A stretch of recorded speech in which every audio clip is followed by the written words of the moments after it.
नमस्कार दोस्तों, आप सभी का न्यू वीडियो में स्वागत करते हैं। और इसके पहले वाली वीडियो जो पार्ट 1 थी उसमें हम लोग नागभट्ट द्वितीय तक डिस्कशन कर चुके थे और ये गुर्जर प्रतिहार वंश का पार्ट 2 है, जिसमें हम नागभट्ट द्वितीय से चर्चा उसके बाद के टॉपिकों पर करेंगे। तो जब नागभट्ट द्वितीय की हम बात करते हैं, जिनका शासन 800 से 833 ईसा पूर्व तक था, ये गुर्जर प्रतिहार वंश के राजा थे। वत्सराज के उत्तराधिकारी नागभट्ट द्वितीय ने सिंध, आंध्र विदर्भ पर विजय प्राप्त करके साम्राज्य की खोई हुई प्रतिष्ठा को पुनर्जीवित किया। वत्सराज के जो उत्तराधिकारी थे नागभट्ट द्वितीय ने सिंध, आंध्र विदर्भ पर विजय प्राप्त करके खोई हुई प्रतिष्ठा को पुनर्जीवित किया। यानी जो वत्सराज ने पराजय वत्सराज को मिली थी, उसको नागभट्ट द्वितीय ने सिंध, आंध्र विदर्भ पर विजय प्राप्त करके उस पराजय को, उस जो प्रतिष्ठा खोई हुई थी उसको इसने क्या किया, पुनः प्राप्त किया। खोई विजय प्राप्त करके साम्राज्य की खोई हुई प्रतिष्ठा को पुनर्जीवित किया। ध्रुव द्वारा वत्सराज के पराजय के बाद प्रतिहार साम्राज्य केवल राजपूताना तक ही सीमित रह गया था। जो राष्ट्रकूट राजा थे ध्रुव के द्वारा वत्सराज की पराजय के बाद जो प्रतिहार साम्राज्य था वो केवल राजपूताना तक ही सीमित रह गया था। नागभट्ट द्वितीय ने साम्राज्य की विजय और विस्तार की नीति को पुनर्जीवित किया। जो नागभट्ट द्वितीय था उसने साम्राज्य के विजय और विस्तार की नीति को पुनर्जीवित किया। वत्सराज के हार के बाद गुर्जर प्रतिहार वंश काफ़ी हतोत्साहित हो गया था, लेकिन जब नागभट्ट द्वितीय आए तो इनके विजय ने उनकी महत्वाकांक्षाओं को फिर से उनकी महत्वाकांक्षाओं में फिर से ताकत फूंक दी। इसलिए कहा जाता है नागभट्ट द्वितीय ने साम्राज्य की विजय और विस्तार नीति को पुनर्जीवित किया। उसने आंध्र, सैंधव, विदर्भ और कलिंग के शासकों को पराजित किया। नागभट्ट द्वितीय ने आंध्र, सैंधव, विदर्भ और कलिंग के शासकों को पराजित किया।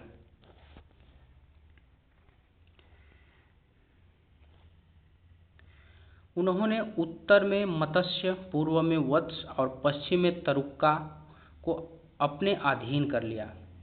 नागभट्ट द्वितीय ने उत्तर में मत्स्य, पूर्व में वत्स, पश्चिम में तरुक्का, जो एक मुसलमान शासक राज कर रहा था, को अपने अधीन कर लिया। Nagabhata attacked Kannauj after the defeating Chakrayudha occupied it. Nagabhata द्वितीय ने कन्नौज पर आक्रमण कर दिया। कहाँ किया? कन्नौज पर।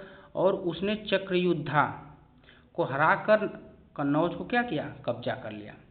नागभट्ट ने कन्नौज पर आक्रमण करके चक्रयुद्धा को हरा के और कन्नौज को क्या किया? कब्जा कर लिया। He also succeeded in defeating Dharampala and entered into his territories as far as Munger in Bihar. Nagabhata ने धर्मपाल को भी हराया और उसने उसके टेरिटरी में प्रवेश किया और साथ में उसने Munger entered his territories as far as Munger in Bihar, और उसने धर्मपाल को हराया, उसके टेरिटरी में प्रवेश भी किया और उसने साथ में मुंगेर बिहार में भी प्रवेश कर लिया। But he could not enjoy his success for longs, और उसने इस विजय को ज़्यादा दिन तक एंजॉय नहीं कर पाया।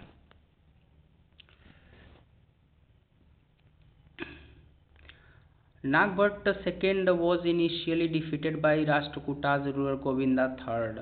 जो नागभट्ट सेकेंड थे वो तो शुरुआत में वो हार गए थे राष्ट्रकूटाज रूलर जो गोविंदा थर्ड के द्वारा।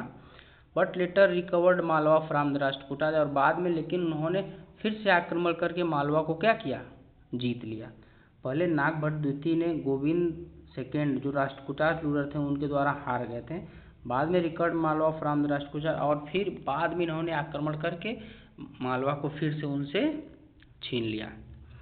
ही rebuilt the great Shiva temple at Somnath in Gujarat, और इन्होंने नागभट्ट द्वितीय ने ग्रेट शिवा टेम्पल सोमनाथ में, गुजरात सोमनाथ में बनाया।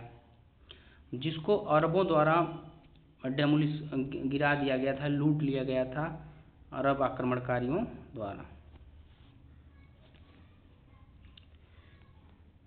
Kannauj became the center of the Gurjar Pratihara state which covered much of northern India during the peak of their powers। Kannauj जो था वो अब गुर्जर प्रतिहार का सेंटर पावर बन गया था और जो नॉर्थन इंडिया का बहुत ज़्यादा हिस्सा, northern India cover northern India during the peak his powers, और नॉर्थन इंडिया का बहुत ज़्यादा हिस्सा कन्नौज के अंदर आता था अपने ये जब मेन पावर में था। Ramabhadra the son of successor of Naga Bhatta second proved incapable, lost some of his territory probably to the Pala ruler Devapalas. Ramabhadra जो था वो नाग भट्ट द्वितीय का सक्सेसर था, उत्तराधिकारी था, जो कि इनकैपेबल प्रूफ हुआ और उसने लॉस्ट कर दी, अपनी टेरिटरी खो दी, probably to the Pala rulers. Ramabhadra the son and the successor of Naga Bhatta, Rambhadra, the son and the successor of Naga Bhatt II, proved incapable and loss of some his territories probably to the Palalpur Devpal। जो रामभद्रा था वो नाग भट्ट द्वितीय का बेटा था और उत्तराधिकारी था गुर्जर प्रतिहार वंश का, जो इनकैपेबल साबित हुआ और उसने लॉस्ट कर दी, अपनी युद्ध में हार गया अपनी टेरिटरीज टू द पाला रूलर, जो देवपाल थे उनको।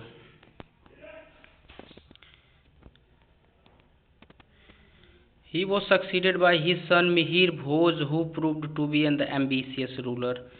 फिर उनके बाद जो नए रूलर आए उनके बेटे मिहिर भोज, who proved to be an ambitious ruler, जो एक महत्वाकांक्षी राजा साबित हुए। Nagabhata's control extended over a part of Malwas, Rajputana and Gujarat. Nagabhata का जो कंट्रोल था एक्सटेंड और बढ़ा आगे तक, over a part of Malwa, Rajputanas and Gujarat. Later Gurjara Pratihara kings including Nag Bhatt II moved into the Kannauj regions, और बाद में Gurjara Pratihara king including Nag Bhatt second moved into the Kannauj region, और वो लोग क्या किए, कन्नौज रीजन में मूव कर गए। अब हम बात करेंगे भोज, मिहिर भोज, जो 836 से 885 एडी तक राज किए। The best known Gurjar Pratihara king was Bhoj, grandson of Naga Bhatta second. जो गुर्जर प्रतिहारा के सबसे बेस्ट नोन राजा थे भोज, ग्रैंड सन थे नाग भट्ट सेकेंड के। A glorious chapters of the history of the Pratiharas begins with the accessions of the Mihir Bhoj. The glorious chapter of the history of the Pratiharas begins with the ascensions of the Mihir Bhoj. जब इनका राज मुकुट हुआ मिहिर भोज का, तब उसके बाद गुर्जर प्रतिहारा का एक ग्लोरियस चैप्टर्स का आरंभ हुआ। Mihir Bhoja ascended to the throne in 836 ADs. Mihir Bhoj ने गद्दी पर बैठा 1836 एडी में। He ruled the Pratiharas for more than 46 years, और उन्होंने प्रतिहारा का राजा बनकर 46 साल से ज़्यादा तक राज किया। And is regarded as the most He ruled the Pratiharas for the more than 46 years and is regarded as the most popular king। और इसने राज किया, प्रतिहारा राजा बनकर 46 साल से ज़्यादा राज किया, and regarded as their the most popular king, और ये सबसे मशहूर राजा मतलब इसको माना गया।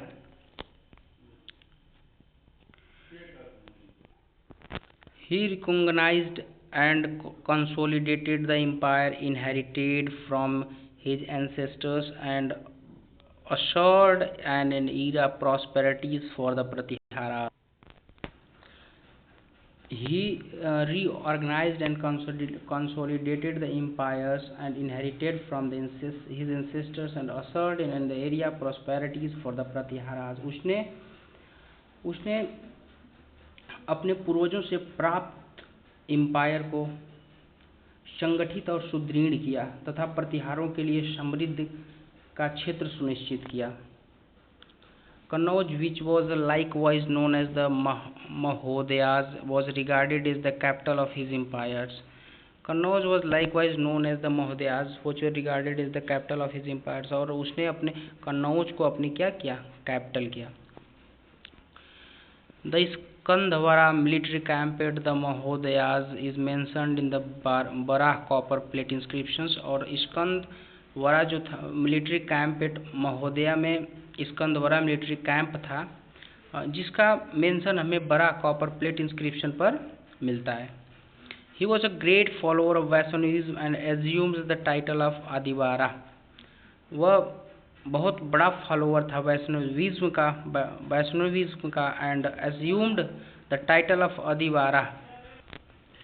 The Arab of Sindh and the Chandels and the Kalachuris all acknowledged his supremacy।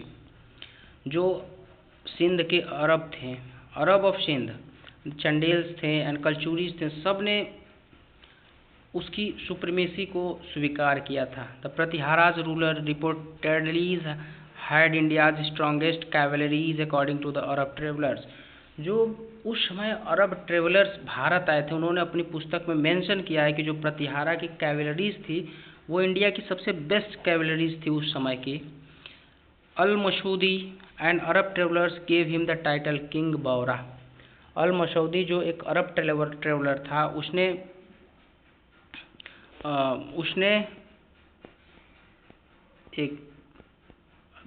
उसने मिहिर भोज को, किसको?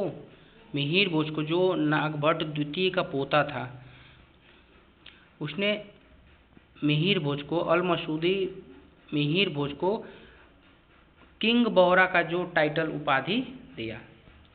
अब हम बात करेंगे महेंद्र पाल के, जिन्होंने शासन 1885 से 910 एडी तक किया था। उन्होंने प्रतिहार साम्राज्य के विस्तार में महत्वपूर्ण योगदान दिया, जो नर्मदा के पार उत्तर में हिमालय तक, पूर्व से बंगाल तक और पश्चिम में सिंध तक सीमा फैलाए हुए है। तो महेंद्र पाल ने एक सीमा विस्तारण में काफ़ी महत्वपूर्ण योगदान दिया, जिसमें उन्होंने जो उनका सीमा विस्तारण का योगदान था, जो नर्मदा के पार के उत्तर हिमालय तक था, पूर्व में बंगाल तक, पश्चिम में सिंध तक फैला हुआ था। अब महेंद्र के पाल जो राजा आते हैं उनका महिपाल नाम है। इन्होंने शासन किया 913 से 944 ईसा तक। उनके शासन काल में प्रतिहारों का पतन शुरू हो गया। महिपाल के शासन काल में प्रतिहारों का पतन शुरू हो गया। राष्ट्रकूट राजा इंद्र तृतीय ने उसे हराया और कन्नौज को तबाह कर दिया। जो राष्ट्रकूट राजा थे, राजा इंद्र तृतीय ने, उन्होंने महिपाल को हराया और कन्नौज को क्या कर दिया? तबाह कर दिया। अल मसूदी ने अपने लेखों में लिखा है कि प्रतिहार साम्राज्य की समुद्र तक पहुंच नहीं थी, जिसके कारण राष्ट्रकूटों ने गुजरात पर प्रभुत्व प्राप्त कर लिया।